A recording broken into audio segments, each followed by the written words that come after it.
بسم اللہ الرحمن الرحیم۔ ہم آج کوئکلی 10 to 11 سٹیپس ذکر کریں گے جو کہ ہم رمضان سے فائدہ اٹھا سکتے ہیں۔ Number 1، purify your intentions. صرف اللہ کی رضا کے لیے کرنی ہے، اس لیے نہیں کرنا کہ سب جا رہے ہیں مسجد تو میں نہیں جاؤں گا تو کیا ہوگا، نہیں میں نہیں جاؤں گا تو لوگ کیا سوچیں گے، نہیں، اللہ کی رضا کے لیے۔ کیونکہ یاد رکھیں جن کے دل کو ہم خوش کر رہے ہوتے ہیں نا، ان کا دل اس رب کے ہاتھ میں جس کی نافرمانی ہم کر رہے ہوتے ہیں لوگوں کو دکھا کے۔ قلب من تراعی بید من عصیت، جس کے دل کو آپ دکھا رہے ہیں نا، خوش کرنا چاہ رہے ہیں، وہ اس کے ہاتھ میں ہے جس کو آپ نافرمانی کر رہے ہیں۔ ان اللہ لا ينظر الى صورکم ولا الى اموالکم ولکن اللہ ينظر الى قلوبکم واعمالکم۔ اللہ تمہارے چہروں کی طرف اور تمہارے مالوں کو نہیں دیکھتا، اللہ تمہارے اعمال کو اور تمہارے دلوں کو دیکھتا ہے کہ دل کتنا انٹینشن پیور ہے۔ کیوں ایسا تھا کہ صحابہ کا مٹھی بھر صدقہ احد پہاڑ کے، ہمارے احد پہاڑ کے سونے کے برابر صدقہ کے سے بھی زیادہ افضل ہے؟ کیا وجہ تھی؟ ان کی نیتیں بڑی خالص تھیں۔ حذیفہ رضی اللہ تعالیٰ عنہ کہتے ہیں موسیٰ بن معلہ سے، اور کہتے ہیں کہ جس شخص میں 3 کوالٹیز پیدا ہو گئیں، جس شخص میں 3 کوالٹیز پیدا ہو گئیں، آسمان سے جو خیر و برکت نازل ہوگی اس میں لازمی اس کا حصہ ہوگا، لازمی۔ نمبر 1، جس شخص میں اخلاص پیدا ہو گیا، جس کا دل اخلاص والا ہے۔ نمبر 2، جو انسان اپنے مسلمان کی بات نہیں کی، بات کی ان تحب للناس ما تحب لنفسک، لوگوں کے لیے وہ پسند کرتا ہے جو وہ اپنے لیے پسند کرتا ہے۔ اور تیسری کوالٹی، اگر انسان کے ہاتھ میں اس کو بھوک لگی ہوئی ہے، اس کے ہاتھ میں روٹی کا ٹکڑا ہے، لیکن وہ مزید ڈیزرونگ انسان کو دیکھ لیتا ہے تو وہ اس کو دے دیتا ہے۔ یہ 3 کوالٹیز جس میں پیدا ہوگی تو آسمان سے جو بھی خیر اور برکت نازل ہوگی اس لکی انسان کا حصہ اس میں لازمی ہوگا۔ اللہ اکبر۔ اخلاص سب سے پہلے تو اپنے دل کو نا خالص کر لیں۔ یاد رکھیے دل جو ہے نا یہ بڑی کمال کی چیز ہے۔ الا ان فی الجسد مضغہ اذا صلحت صلح الجسد کلہ واذا فسدت فسد الجسد کلہ الا وہی القلب۔ دل میں نا ایک لوتھڑا ہے، یعنی جسم میں نا ایک گوشت کا لوتھڑا ہے، اگر وہ ٹھیک رہا تو سارا جسم ٹھیک ہو جائے گا، اور خراب ہو گیا تو سارا جسم خراب ہو جائے گا۔ جان لو وہ دل ہے، تو اپنے دل کو نا بالکل اللہ کے لیے خالص رکھیں، اللہ کے لیے بالکل خالص رکھیں۔ ابو ہریرہ کو رضی اللہ عنہ کو جب کچھ کھانا دیا گیا نا، بھوک اور پیاس کا عالم تھا کہ بے ہوش ہو گئے تھے، تو وہ کھانا دیا گیا تو اپنے گھر جانا شروع ہو گئے۔ انہوں نے کہا کہاں جا رہے ہو، کھاتے کیوں نہیں ہو؟ انہوں نے کہا میری ماں مجھ سے زیادہ بھوکی ہے، میں اس کے پاس جا رہا ہوں۔ ایک عورت ہے عائشہ کے پاس، اور حضرت عائشہ نے اسے 2 کھجوریں دیں، 2 بیٹیوں کے ساتھ آئی، تو جب اس کو 2 کھجوریں ملی تو وہ بیٹیاں نا اسے کھینچنا شروع ہو گئی کپڑے کہ مجھے دیں۔ اس نے 1 کھجور ایک بیٹی کو دے دی، 1 کھجور ایک بیٹی کو دے دی، اور خود کچھ بھی نہیں کھایا۔ جب حضرت عائشہ نے اللہ کے نبی کو واقعہ بتایا تو اللہ کے نبی خوش ہو گئے اور کہتے ہیں اللہ نے اس عورت پہ جنت واجب کر دی اس عمل کے ذریعے۔ اللہ اکبر۔ تو اس رمضان اپنے دل کو اللہ کے لیے خالص کریں، اور کیا دعا پڑھیں؟ اللہم انی اعوذ بک ان اشرک بک وانا اعلم واستغفرک لما لا اعلم۔ یا اللہ میں تیری پناہ میں آتا ہوں۔ یہ ابو بکر صدیق نے جب اللہ کے نبی سے دعا کا کہا تھا نا، اللہ کے نبی نے یہ دعا سے کہی تھی ریاکاری سے محفوظ رکھنے کے لیے۔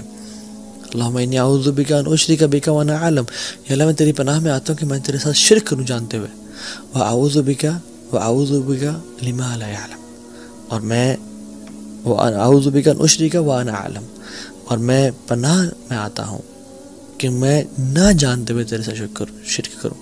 اللہم انی اعوذ بک ان اشرک بک وانا اعلم واستغفرک لما لا اعلم، اور میں تیرے سے توبہ کرتا ہوں، استغفار کرتا ہوں، بخشش مانگتا ہوں کہ جو میں نے بغیر جانتے ہوئے شرک کر لیا، یا رب مجھے معاف کر دے۔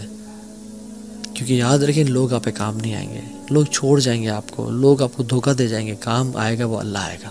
اللہ کو راضی کریں، first point. Second point was Ramzan is like a race, یہ بہت ایک میراتھن ہے، ایک ریس ہے یہ، تو اس میں نا آپ نے دوڑنا ہے، اور جو انسان دوڑا ہوتا ہے وہ اپنے اوپر ویٹ برداشت نہیں کر سکتا، تو تھرو آف یور برڈنس، اپنے گناہوں کو پھینک دیں۔ یاد رکھیں sins have chains and shackles, sins جو بھی انسان گناہ کرتا ہے وہ اسے گناہ اس کو نیکی سے روکتے ہیں۔ فجر کی نماز مس ہو جاتی ہے، فجر کی نماز باجماعت رہ جاتی ہے، انسان نیکیاں کر رہا ہوتا ہے، تہجد کی نماز چھوٹنے شروع ہو جاتی ہے۔ گناہ یہ گناہ کے برڈنز ہیں میٹافورکلی جو کہ ہمارے کندھوں پہ ہیں. جو شخص رمضان کی ریس میں بھاگنا چاہتا ہے وہ رمضان اس حالت میں داخل ہوئے کہ اللہ کے سامنے آنسو بہا کے اور رو کے اور تڑپ کے یا رب مجھے معاف کر دے، یا رب تبت الیک، میں تیری طرف توبہ کرتا ہوں، مجھے معاف کر دے، مجھے بخش دے. تو توبہ کر کے جائیں. رسول اللہ صالحین رحمہ اللہ اپنی زندگی میں 3 دعائیں لازمی کیا کرتے تھے. اللہم انی اسألک توبۃ نصوح قبل الموت، یا اللہ میں آپ سے سچی توبہ کا سوال کرتا ہوں موت سے پہلے. اللہم انی اسألک حسن الخاتمہ، یا اللہ بہترین اینڈنگ کا میں سوال کرتا ہوں آپ سے، بہترین خاتمے کا. اور تیسری، یا مقلب القلوب ثبت قلبی علی دینک، اے دلوں کو پھیرنے والے میرے دل کو دین پہ قائم رکھنا.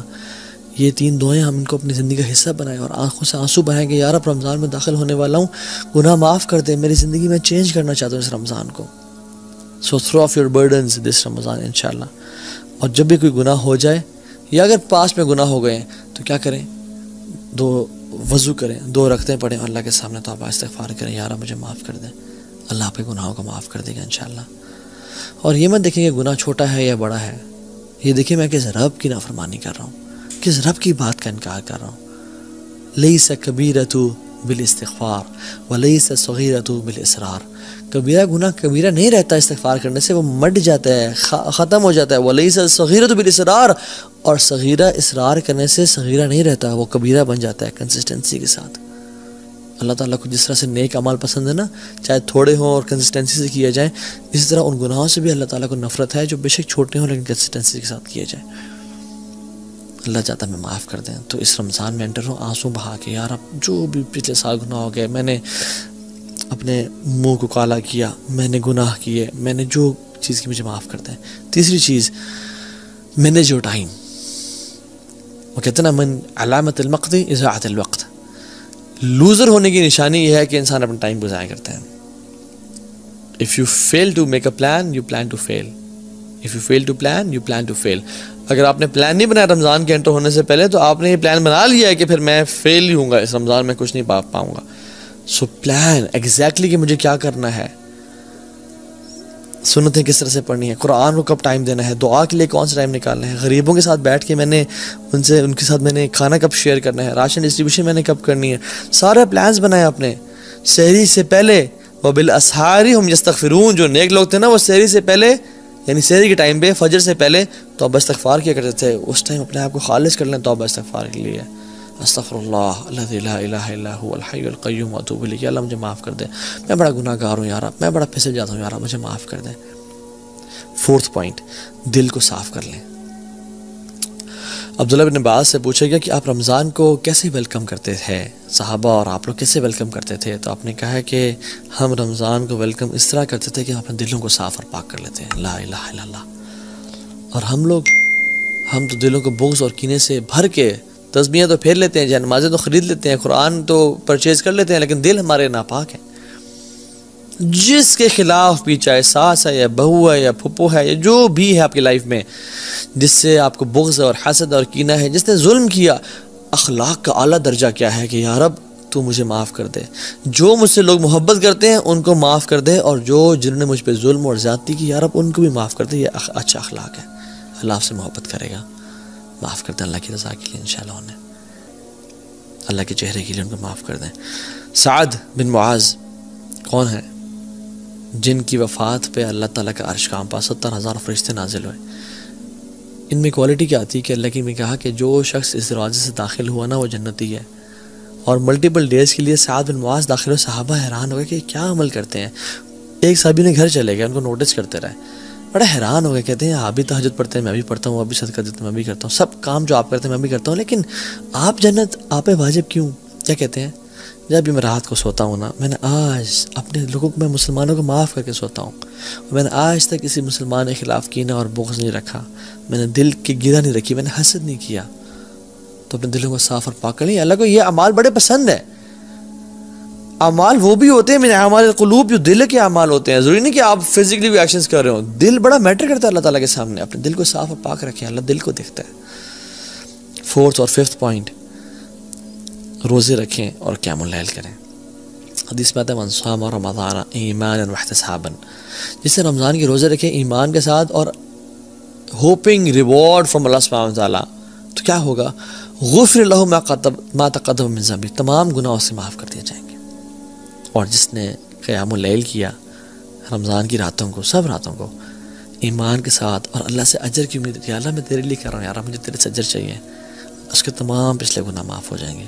اور جس نے لیلۃ القدر کی راتوں کو قیام کیا، من قام لیلۃ القدر ایمانا واحتسابا غفر لہ ما تقدم من ذنبہ، اس کے بھی سارے گناہ پچھلے معاف ہو جائیں گے۔ تو وہ خاص اہتمام کے ساتھ سلف صالحین کیا کرتے تھے، مغرب کی نماز کے بعد سحری کرتے، لائٹ سی، ہمارے طرح نہیں بفیز نہیں ہوتے تھے، یا 4 یا 5 منٹ ڈشز نہیں ہوتی تھیں، یا تیل میں تلے ہوئے پکوڑے اور سموسے نہیں ہوتے تھے، لمیٹڈ کھاتے اور صبح غسل کرتے جسٹ ٹو فریش اپ کہ آج ہم قیام اللیل کریں گے، روزانہ مغرب کے بعد غسل کیا، ریڈی پریپیئرڈ، جیسے ہم لوگ جاب کے لیے کرتے ہیں نا، وہ اس طرح قیام اللیل کے لیے غسل کیا کرتے تھے۔ 6th point, work smart, some work hard some work smart. اور ورک اسمارٹ سے میرا مطلب کیا ہے کہ اپنے پیٹ کے روزے کے ساتھ ساتھ نا کان کا، آنکھ کا اور زبان کا بھی روزہ رکھیں۔ اس دفعہ یہ ٹرائی کریں۔ اللہ نے فرمایا جو روزہ تو رکھتا ہے مگر گالی گلوچ اور گناہ نہیں چھوڑتا، فسق و فجور نہیں چھوڑتا، پیرافریز کر رہا ہوں حدیث کو، لیس لہ الا الجوع، اس کے لیے کچھ نہیں ہے سوائے بھوک کے، وہ بھوکا رہ رہا ہے اور کچھ بھی نہیں اس کو حاصل ہو رہا، بس شاید تھوڑا ویٹ لاس کر لے گا، اس کو اور کچھ حاصل نہیں ہو رہا۔ اللہ کو ایسے بھوکے اور پیاسے کی پرواہ کوئی نہیں ہے۔ اور دیکھیں رمضان میں اللہ تعالیٰ ہماری ٹریننگ کر رہے ہیں، یہ بڑا پروفاؤنڈ پوائنٹ ہے، یہ نوٹس کیجئے گا۔ روزہ حلال ہے، بریانی حلال ہے، تکے حلال ہیں، ٹھنڈا پانی حلال ہے، سب حلال ہے۔ اللہ کے حکم کی وجہ سے ہم فجر سے لے کے مغرب تک نہیں کھاتے، اور وہی کھانا ہم کھاتے ہیں فجر سے پہلے اور مغرب کے بعد، رائٹ؟ اللہ تعالیٰ کہہ رہے ہیں میرے بندو، تم میرے حکم کی وجہ سے حلال سے اجتناب کر رہے ہو، ایون گھر میں کوئی بھی نہیں ہے، تم فریج کھول کے نہیں کھاتے ہو، کیوں؟ میرے رب کا حکم ہے، میں رب کو نافرمانی نہیں کرنی۔ میرے بندو جب تم میرے حکم کی وجہ سے حلال کو چھوڑے ہو کچھ ٹائم کے لیے، تو تم باقی 11 مہینوں میں حرام کیوں نہیں چھوڑتے ہو میرے حکم کی وجہ سے؟ کیوں نہیں چھوڑتے؟ رمضانی مسلمان نہ بنے، پکے ٹکے مسلمان بنے۔ یا ایھا الذین آمنوا ادخلوا فی السلم کافہ، لوگوں 50-50 نہیں، پورے کے پورے دین میں داخل ہو جاؤ۔ سلف صالحین اپنے روزے کو بچانے کے لیے، غیبت چغلی سے بچنے کے لیے وہ مسجد میں چلے جا کرتے تھے اور پوچھتے تھے کیوں آئے آپ؟ ہم اپنے روزے کو بچانے کے لیے آئے ہیں تاکہ ہم عبادت میں مشغول لیں اور ہم گوسپنگ نہ کریں۔